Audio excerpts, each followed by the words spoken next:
a strong heart, a steady stride, a life full of milestones.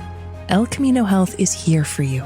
From advanced heart and vascular care that keeps you on beat, to expert orthopedic treatments that keep you moving, and innovative cancer care that fights alongside you, with expert care for women, men, and new moms, supporting you through every chapter of your health, because every life we touch is built on trust and compassion. El Camino Health, our strength, your health.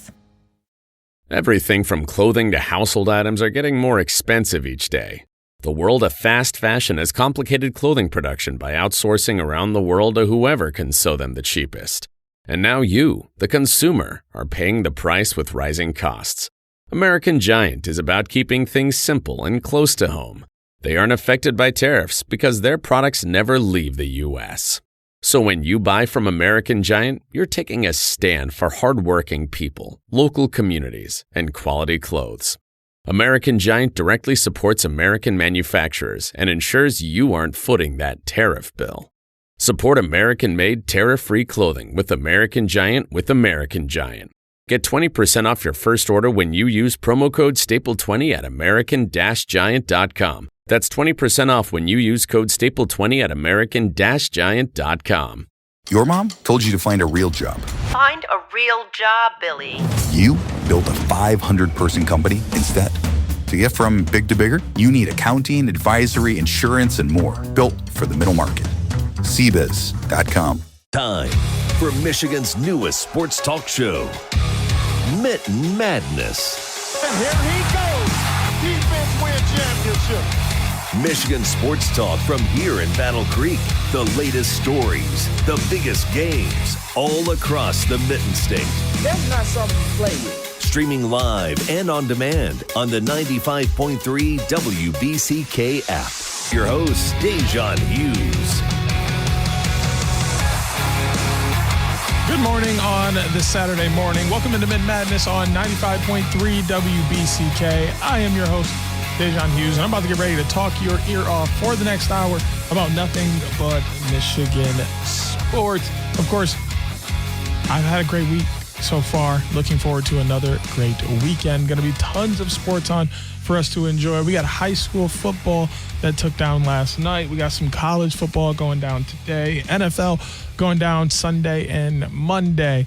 And, of course, all of the fun in between. I'll be in Philadelphia taking in some lacrosse this weekend along all of that other sports fun as well. But we'll be talking the Lions first as they come off of a loss, and we'll look to grab a win this weekend. And then Michigan and Michigan State, give an update there and what they're looking forward to as Saturday rolls around. And then, of course, we'll get into our Tigers and what they need to do to get ready for the playoffs before we get into our picks to end everything out. Now, the Lions, they're coming off of a tough loss in a divisional game. They played the Green Bay Packers in Green Bay at Lambeau Field. Jordan Love looked fantastic to start this game. I mean, he was 16 of 22 for 188 passing yards and 2 TDs. In comparison, Jared Goff goes for 225 yards. He only has 1 touchdown and 1 interception on 31 of 39 passing. 25 rushing yards and 11 carries for David Montgomery, completely bottled up in the running game for both him and Jahmyr Gibbs. Meanwhile, Josh Jacobs, 66 yards on 19 carries and a touchdown. Romeo Doubs leads the Packers in receiving for 2 receptions and 68 yards. Sam Laporta led the Lions, 6 receptions for 79 yards. 1.5 sacks for Rashawn Gary. No sacks for the Detroit Lions in this game. That's going to come down to be a problem if they're not going to be able to generate pressure throughout the season. But Mr. Campbell led the Lions with 10 tackles, 5 of them being solo. Edgerrin Cooper leads the Packers, 12 tackles, 8 solo. The Packers had 266 total yards, only outgaining the Lions by 20, but they won the turnover battle by 1. The Lions won the first down battle 16-14. The Lions had 7 penalties for 40 yards in comparison to just 4 penalties for 40 yards for the Packers. 5 for 15 on third down. It's 33% for the Lions. Slightly better at 40% and 4 for 10 were the Packers. 3 for 4 on fourth down, 75% for the Lions. We know how aggressive they like to be, but 100% on a 1 for 1 for the Packers. The real problem in this game, the Lions went 1 for 4 in the red zone in this game. You can't get into the red zone and not get points. You got to at least get 3.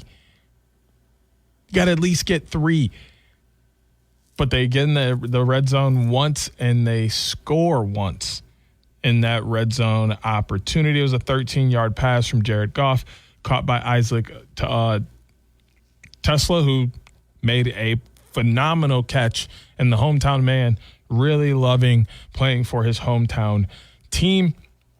The Packers, meanwhile, went 3 for 5 in those red zone attempts, which, I mean, if you look at the score at 27-13, you lose by 2 touchdowns. A 3-5 red zone versus a 1-4 red zone, I think that's where the difference is. The Lions are better in the red zone. They maybe win this game. If the Lions are better in the red zone on both sides, they win this game. You can't have turnovers. 7 penalties for 40 yards is going to be a damper. And when you're 33% on third down, you better be 75% on fourth down or you won't be moving the ball. Those were troubles that the Lions had in game 1 with the Packers. The Packers were able to find their groove. I mean, it opened up a 10-point lead in the first quarter, and by halftime, it was 17-3, and then it was 17-6 as the Packers didn't score at all in the third quarter. Lions did a great job defensively of bottling up their offense, really forcing them into third and long scenarios where they couldn't quite be as successful as they had been before.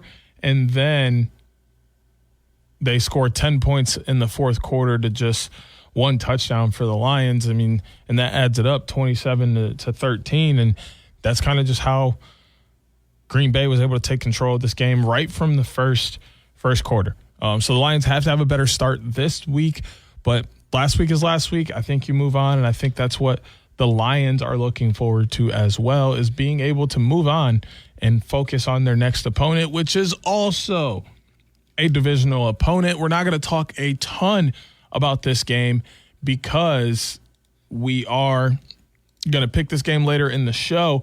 I do want to talk about the Bears as they played the Vikings last week.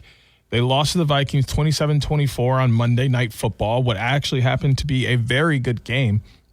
They had the Vikings the Bears had the Vikings on the ropes in the fourth quarter. I mean, 7-0 Chicago, 10-6 Chicago at halftime. And then it's 17-6 Chicago at the end of the third quarter. The Bears had control of this game for most of this game. When you look at the win probability in the third quarter, there was a 94% chance that Chicago would win this game. And as the fourth quarter continued, it was very clear that Minnesota wanted this game. A 97.5% chance with 2.5 minutes left in the fourth quarter. It dipped back down again as Chicago scored, but they couldn't grab the ball in an onside attempt, and that gave the Vikings the win. Caleb Williams was impressive in this game, though. 21 of 35 for 210 yards and a TD through the air, but he also had 6 carries for 58 yards and a TD on the ground. He got 68 receiving yards from DJ Moore, and Sewell gave him 9 tackles, 7 of them being solo. They also had a couple sacks in this game as well. They went for 317 total yards, a touchdown. They had 20 first downs, but they went for 12 penalties for 127 yards. I think that's their real Achilles heel here, along with going 3 for 12 on third down. But when they got in the red zone, they made it count. They were 2 for 2 in the red zone. They got a 9-yard rush from Caleb Williams, and they also had a 1-yard pass to Rome Odunze from Caleb Williams. They had a 74-yard interception return from Nashon Wright, which happened to be the longest touchdown of week 1. So the Bears have lots of good things happening for them in the first couple of weeks. They just happened to run into a team that wanted to win that game a little bit more than they did. So the Bears are going to be looking to fight hard in this game against the Lions. It's going to be coming up this weekend, and they're fairly similar. The only thing that's different between these two teams is who's the head coach, who's the coordinators, those kind of things, and how many points they put up in week one. A lot of people are saying the Lions are missing in action or missing Ben Johnson and what he could do for this offense. And you know what? I sort of agree. I think Ben Johnson could definitely help this offense a little bit. But at the same time, we can't say Ben Johnson isn't helping the Bears offense. I mean, the Bears putting up 24 points against that Minnesota defense was spectacular, and they did it in every way possible.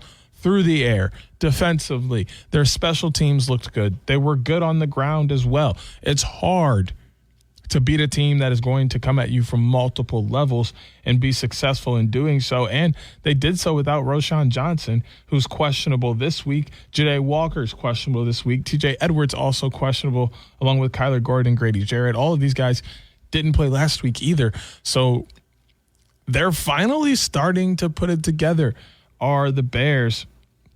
They had a very, very good preseason.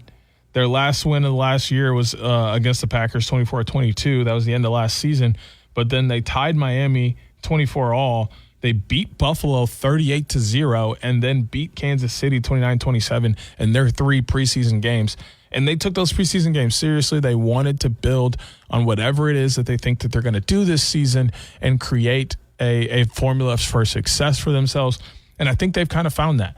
I think they just have to clean up in the penalty action, which 12 penalties for 127 yards is going to be a backbreaker to any team. Doesn't matter how good your defense plays. Doesn't matter how many points your offense puts up. If you're going to give up 127 free yards and penalties, you're going to give teams plenty of opportunities to score. And a team as good as Minnesota, with players like Justin Jefferson, J.J. McCarthy, Aaron Jones, T.J. Hawkinson, etc., you're going to get scored on if you give them those opportunities. And you know what? That's right in line with the Lions. If you're going to give Jared Goff, David Montgomery, Sam Laporta, Jameson Williams, Amon-Ra St. Brown, Jahmyr Gibbs, and the rest of this offense free yards and give them opportunities to get into the red zone and score, they just may score. And they may score a lot more than you were expecting them to, which puts you in a position that you're not quite ready for. I think this game is going to be fun. I think that it's going to be action that everyone's going to enjoy, and it will make or break one of these two teams. I said this before last week when we were talking about it. Every NFC North team opened the season against another NFC North team. What sucks for Chicago and Detroit is they then have to play another NFC North team in their second game of the year. If you go down 0-2, you're not only 0-2 just in general, in the division and the conference, which makes everything so much harder to do in the division and the conference when you're trying to be successful in the NFL. Things to keep an eye on is whoever loses this game surely has quite the hill to climb up if they want to be successful and make the playoffs this year. The winner will be in a far better scenario, but is not by all means set to go. We're going to get ready to talk Michigan and Michigan State when we come back for the break, because, man, is this college football weekend going to be fun. More Mitten Madness coming your way on 95.3 W.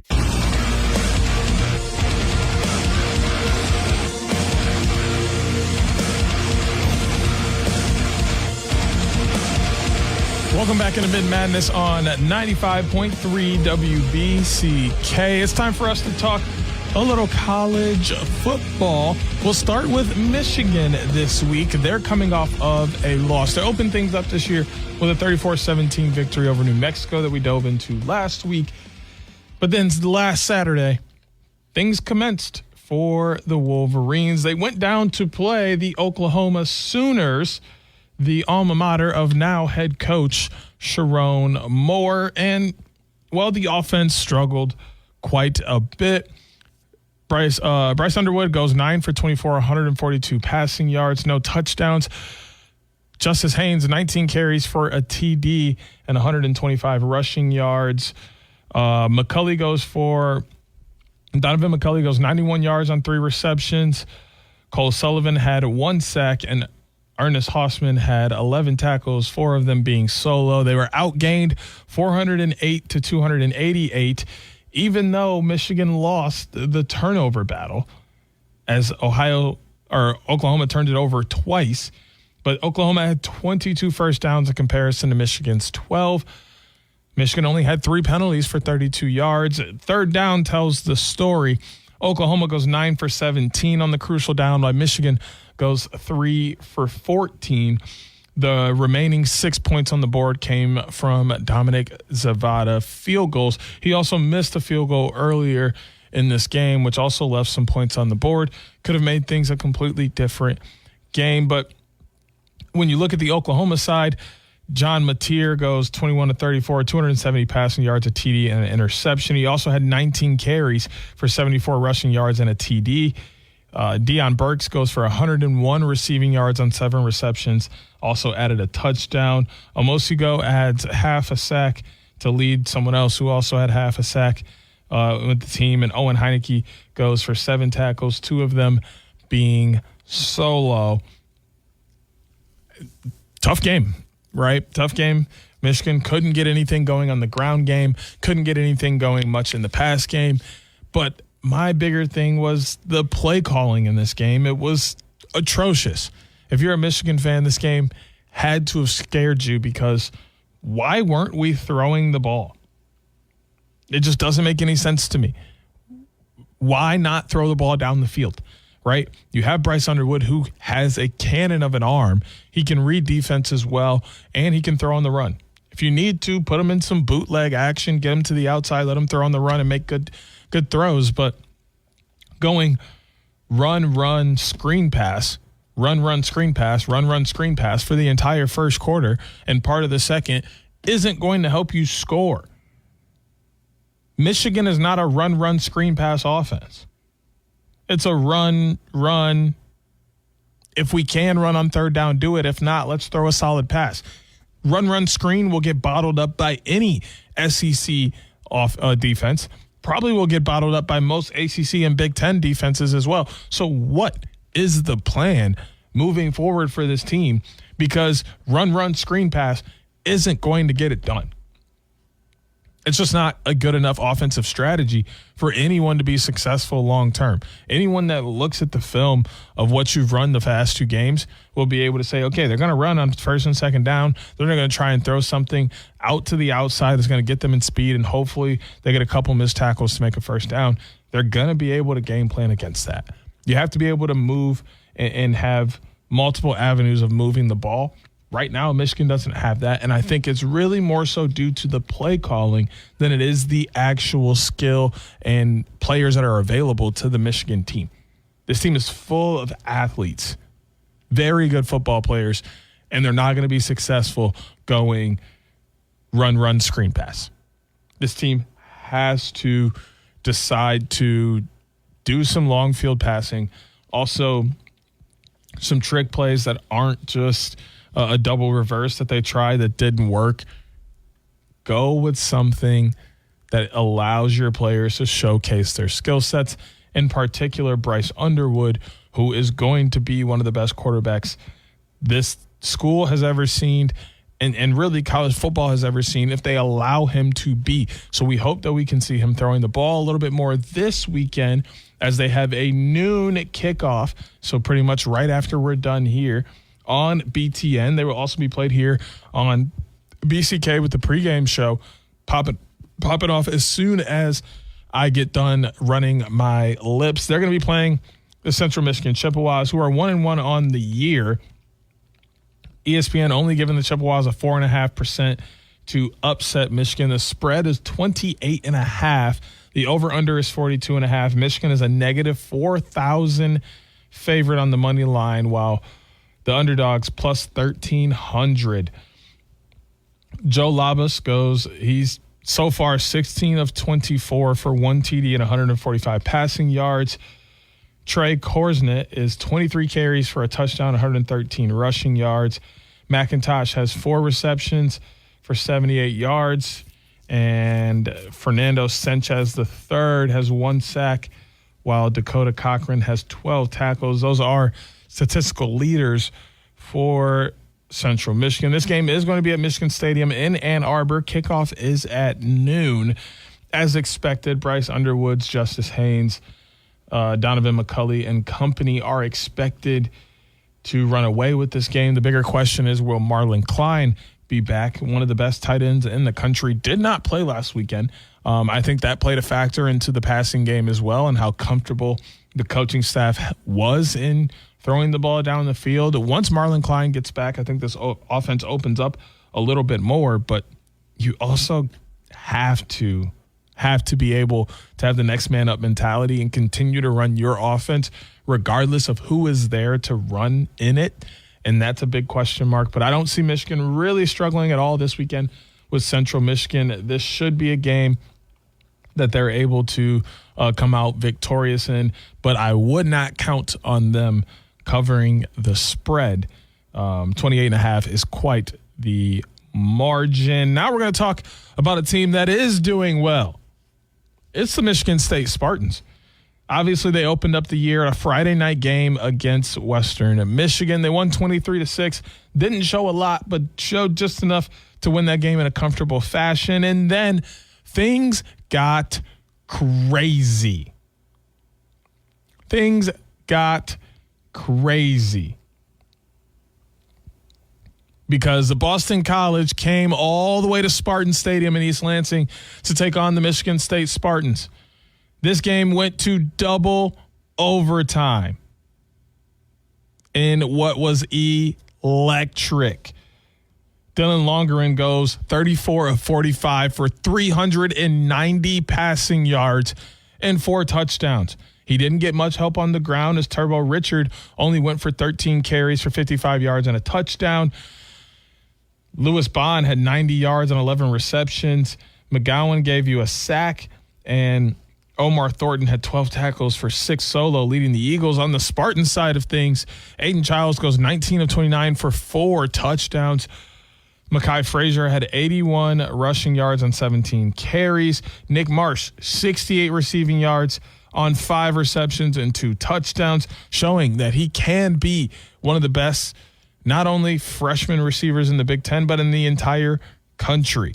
And then Jordan Hall had 15 tackles, 9 of them being solo. No sacks for the Spartans. 457 total yards for the Eagles in comparison to 380 for the Spartans. They each had 1 turnover, 25 first downs for the Eagles, 21 for the Spartans.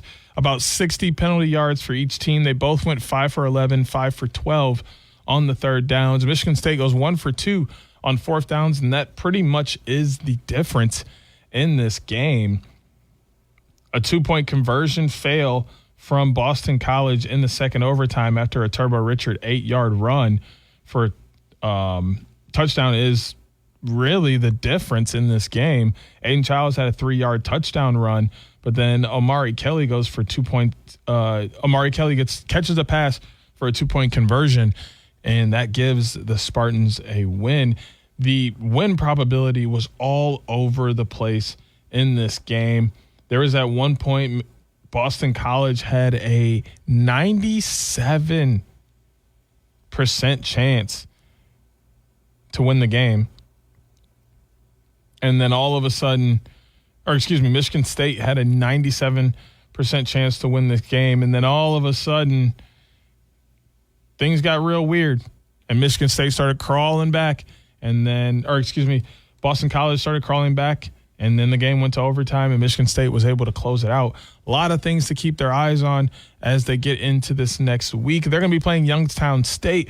Also don't have too much to worry about here. Only a 5.2% chance of an upset as Bo Brungard will look to lead the Penguins into Spartan Stadium and come out with a victory. Brungard, 26 of 37, 1 touchdown, 236 passing yards on the year. He also leads the team in rushing, 409 rushing yards, 38 carries for 6 touchdowns. Max Tomczak has 7 receptions for a touchdown and 112 receiving yards.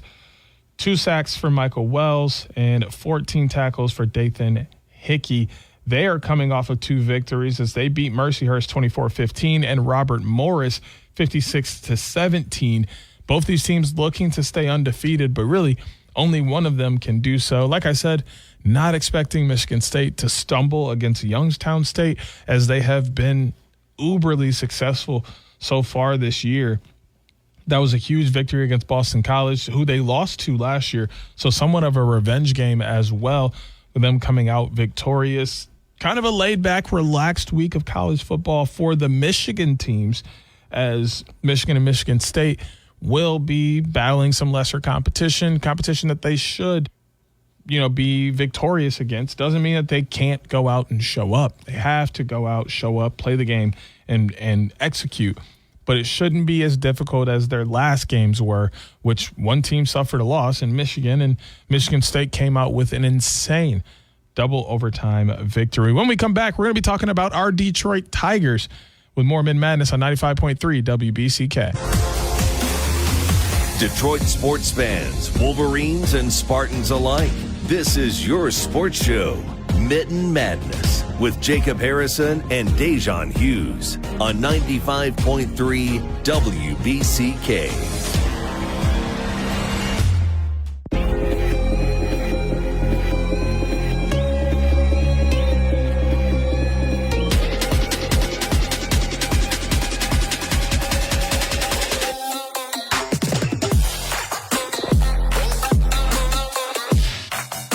Welcome back into Mitten Madness on 95.3 WBCK. It's time for us to talk about our Detroit Tigers. But before we do that, we have to do our obligatory MLB standings rundown. We'll start in the National League. In the Central, the Milwaukee Brewers 89-58. At the top of the division, Chicago Cubs 83-63 with 5.5 games behind the Brewers, and 14.5 games behind the Brewers at 74-72 are the Cincinnati Reds. In the NL East, Philadelphia Phillies 87-60 still sit atop. The New York Mets 76-71, 11 games behind them, and 19 games behind the Phillies are the Miami Marlins at 68-79. At 82-64, the Los Angeles Dodgers at the top of the NL West. 2.5 games behind them at 80-67 are the San Diego Padres, and the San Francisco Giants are 8 games behind the Dodgers at 74-72.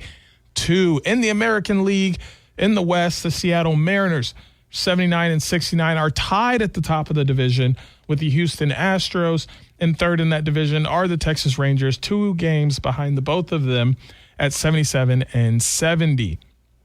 American League East, the Toronto Blue Jays 84-62, still the top over there. 81-65, 3 games behind them are the New York Yankees, and 3.5 games behind the Blue Jays are the Boston Red Sox at 81-66. In the AL Central, the Chicago White Sox have officially been eliminated from playoff contention at 57-90, 27 games behind the leaders. The Minnesota Twins are 64-82, 19.5 games behind the leaders. The Kansas City Royals, 10 games behind the leaders at 74-73. The Cleveland Guardians are 8.5 games behind the division lead. 75-71 is their record. An 84-63 record is for the best in the division, belonging to our Detroit Tigers. Looking at the American League overall, the Tigers are still second. They're a half game behind the Blue Jays, so that 1 seed in the American League is still up for grabs. And lastly, overall, the Tigers are 4th in the MLB. The Brewers are still the best team in baseball at 89-59. 2 games behind are the Phillies. 4.5 games behind are the Blue Jays. Tigers are 5 games behind the Brewers. And closing out the top 5, the Chicago Cubs, who are 5.5 games back from the Milwaukee Brewers. Now it's time for us to check in on our favorite team that hits the diamond. It's the Detroit Tigers. Batting average leaders, batting leaders in general, there's only one, so I don't know why I'm saying S. It's Riley Green, still leading all 3 major statistical categories for the batting side for the Tigers. He's got a .267 batting average, .320 for the OBP, and a .506 for slugging. Meanwhile, he's got 33 homers, and he's got 107 runs batted in on the season. Meanwhile, our pitching leaders haven't changed either. There are 2 of them. Skubal He's got a 2.10 ERA. He's got 13 wins with 222 strikeouts on the year. Meanwhile, Casey Mize holds the lead for wins for this team at 14 on the year. He has a 3.83 ERA and 118 strikeouts. Now, the Yankees series went exactly how we thought it would go, right? Wrong. Wrong. So did the White Sox series. They dropped 2 to the White Sox, right? They already lost 2-1 to the Mets, 10-8, 12-5, and 6-2. And then the early season series this week was the White Sox. 7-5 loss in game 1, a 6-0 win in game 2, and a 6-4 loss in game 3. The Tigers do hold the series lead against the White Sox. It doesn't matter because the White Sox aren't going to the playoffs, but I hate losing to the White Sox. They're one of the worst teams in baseball, and the Tigers are so much better than the White Sox. But, oh well, we don't have to play them again. Looking forward to the future and what October is going to bring this team. The Yankee series is exciting, though. A 12-2 shellacking of the Yankees in game 1, an 11-1 whooping of the Yankees in game 2, and then a tough 9-3 loss in game 3. I mean, the Tigers just got teed off on last night. I mean, anything that was just remotely near the center of the plate was getting absolutely smoked. And I mean, did we really expect the Yankees to lose on the anniversary of a horrific event in their city? No. We really expect them to lose in a game where they were commemorating NYPD, NYFD, and those that have lost their lives in that situation? No. But getting the other 2 wins earlier in the week on the road in a stadium like Yankee Stadium at this time of the year tells me that the Tigers are ready for the playoffs. The Tigers are ready for the playoffs. The pitching does have to get a little bit better because it is a little concerning that the Tigers are having trouble winning games that don't involve Casey Mize or Tarek Skubal being on the mound. And they're even losing some of those. If you're going to want to win in the playoffs, you have to be able to win without your aces being on the mound. You got to win a game or 2 with your bullpen. And right now, the Tigers have not shown that they can win with their bullpen. It's been a struggle in this latter half of the year. Going back a couple weeks ago, Paddock gets a loss to the Twins. Flaherty picks up a loss to the Royals. Skubal did have a loss to the Athletics along with Vest and Mize, as that was a sweep. Holton picked up a loss against the Royals a second time. Sommers and Gibson Long both pick up losses against the Yankees. Horn and Conley also pick up losses against the White Sox. Holton picks up another loss against the Yankees. Mize and Flaherty went against the Yankees, but Skubal wins against the White Sox. Mize wins against the Mets. Skubal wins against the Royals. Finnegan grabbed the win against the Royals, but you need help outside of your aces. Luckily, in this next series coming up this weekend, Friday, Saturday, Sunday with the Marlins, you had Skubal on the mound last night with the 7:10 first pitch. Morton's on the mound today for the 4:10 first pitch. Casey Mize on the mound tomorrow, 1:40 p.m. first pitch. They should be able to win 2 or 3 of those with Skubal and Mize being on the mound. But also, we have no clue. Their following series, the early series next week, the Cleveland Guardians, Tuesday, Wednesday, Thursday, 6:40 first pitches on Tuesday and Wednesday. Wednesday's game is on FS1, and Thursday's first pitch is at 1:10. Tuesday, you get Flaherty on the mound. Thursday, you get Skubal on the mound. Wednesday is undecided at the moment. I mean, the Skubal matchup with Williams should be absolutely insane and should be a great game, even though tickets are as low as $11 for this game at Comerica. So if you want to get out on a Thursday at a midday game, $11 sounds fantastic to me. But then that following series, they got Morton, Mize, and Flaherty on the mound against the Braves. These 3 series are going to be uberly important, a chance for the Tigers to continue to stretch their lead, not only in the American Central, but possibly grab that number 1 seed in the entire American League and really set themselves up for some success going into the playoffs. But like I mentioned before, you're going to need help from your bullpen. I mean, sure, the bats have their times, but for the most part, the bats are there. 11 runs, 12 runs, 6 runs, 4 runs and a loss, 5 runs and a loss, 8 runs and a loss, right? 5 runs and a win, 5 runs and a win, 6 and a win, 5 runs and another loss, 8 and another loss, 6 and another loss, right? 4 wins, or 4 runs, 7 runs, 7 runs, 10 runs, all in wins. The bats are there. The offense is there. The defense just has to continue to do their part and stay there. And you're going to need your pitching and bullpen to step up just a little bit more if the Tigers want to have that success that they're looking for come October. Obviously, they want to at least raise the AL Central pennant. Maybe they want to raise an American League pennant. But the ultimate goal, to get the World Series. You want to raise a World Series pennant and bring home that trophy. Time will tell. But for now, the Tigers are okay. We're going to get ready for our picks when we come back for the break with more Mitten Madness on 95.3. Coach, the energy out there felt different. What changed for the team today? It was the new game day scratchers from the California Lottery. Players, everything. Those games sent the team's energy through the roof. Are you saying it was the off-field play that made the difference on the field? Hey, a little play makes your day, and today, it made the game. That's all for now. Coach, one more question. Play the new Los Angeles Chargers, San Francisco 49ers, and Los Angeles Rams Scratchers from the California Lottery. A little play can make your day.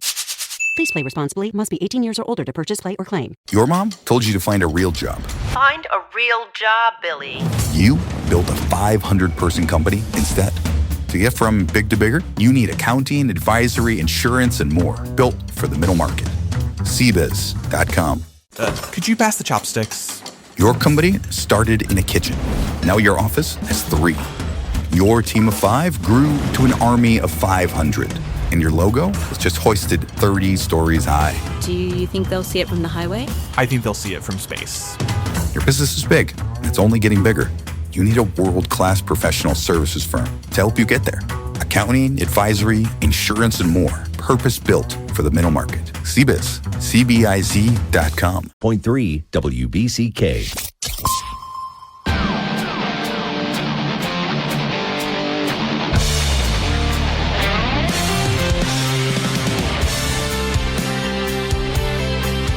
Welcome back into Mitten Madness on 95.3 WBCK. It's time for the pick segment of this show. Now, last week, I was feeling a little down because I had to come back from a tough week. I mean, I had went 2-4 the previous week, putting me at a 6-6 record overall. But then I bounced back, had a huge 4-2 weekend. Obviously, Michigan took a loss to Oklahoma, and the Ravens took a loss to the Bills. But I did have Iowa State, the Packers, the Vikings, and Amayavav all winning their consistency or winning their rounds. So that puts me back at 10-8 as I'm coming into this week with 6 new games loaded up. So hopefully I can continue my winning ways as we jump into things. We are going to start on the college football gridiron. We'll start down in the Sunshine State.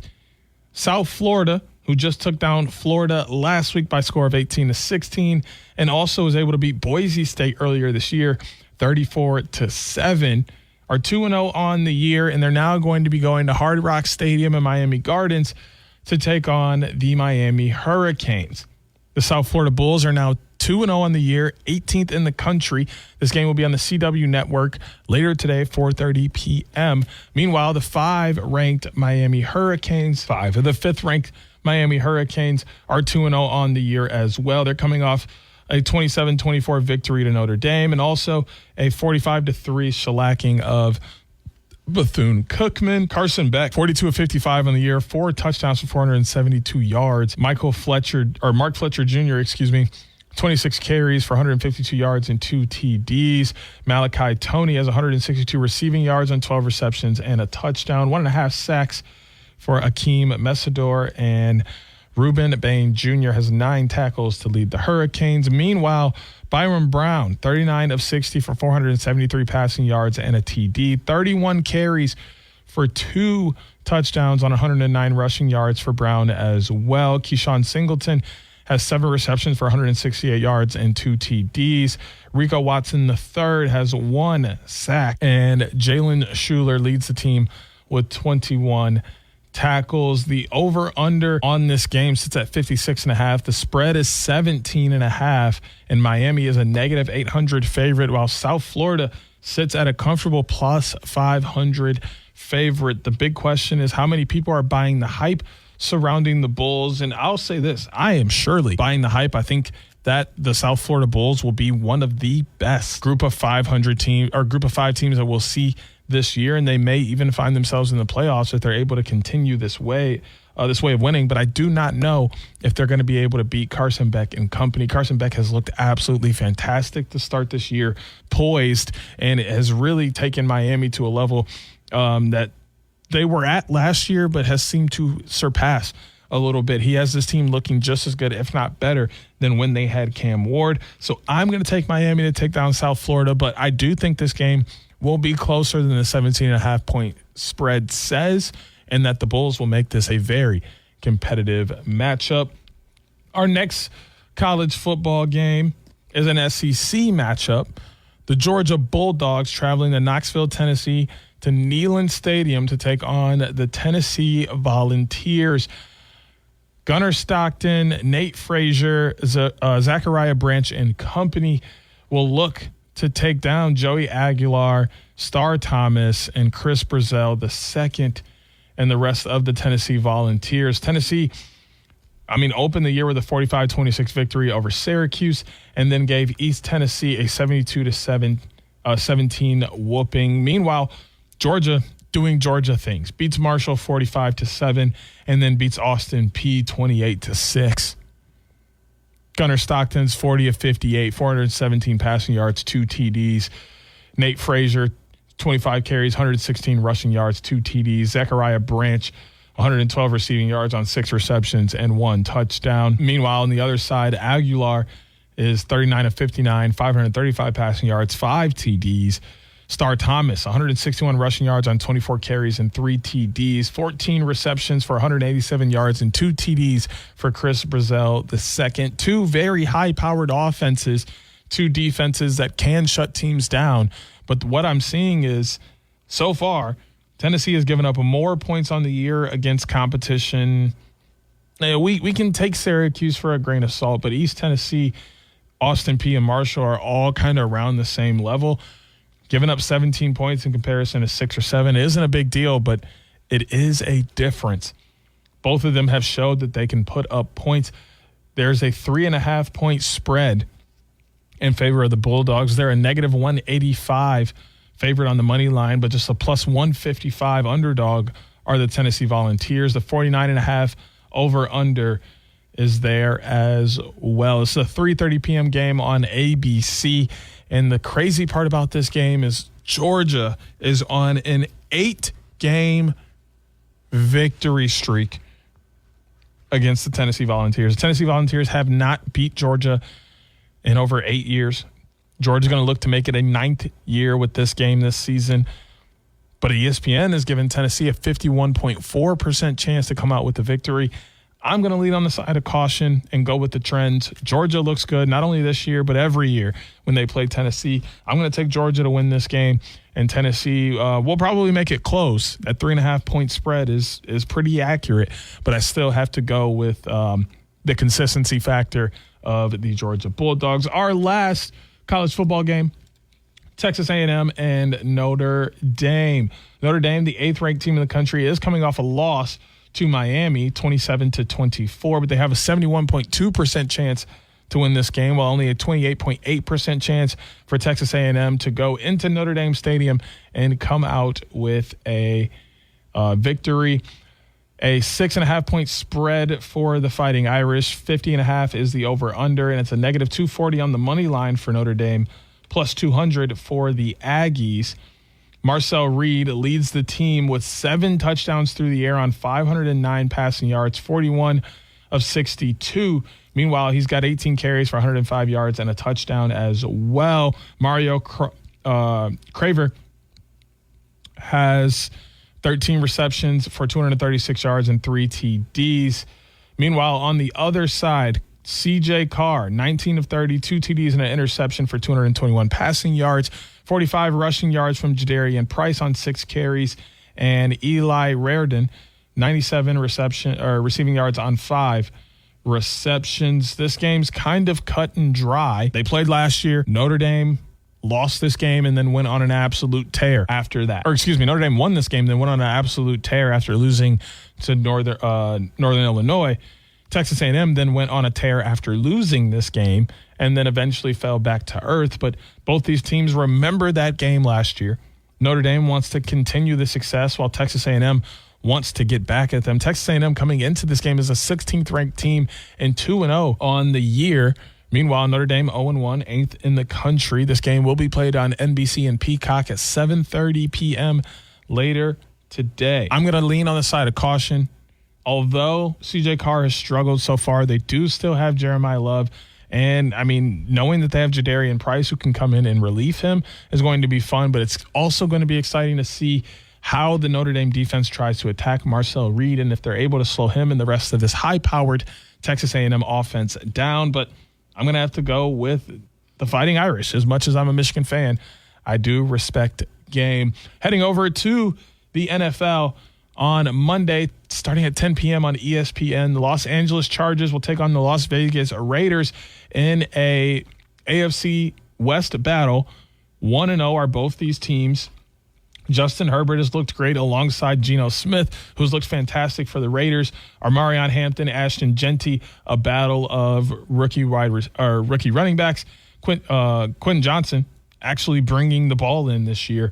Brock Bowers may be hurt, and that may be the deciding factor in this game as he's questionable for this game. There's a 59.5% chance that the Chargers win, while just a 40.2% chance that the Raiders win. The remaining percentage is for the case of a tie. A 3.5-point spread for the Chargers, who are a -190 favorite.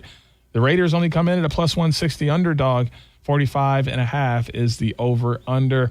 The Chargers have looked good. They have Jim Harbaugh at the helm, and they have all the pieces to be successful. Well, Justin Herbert looks like he may be stepping into an MVP caliber season.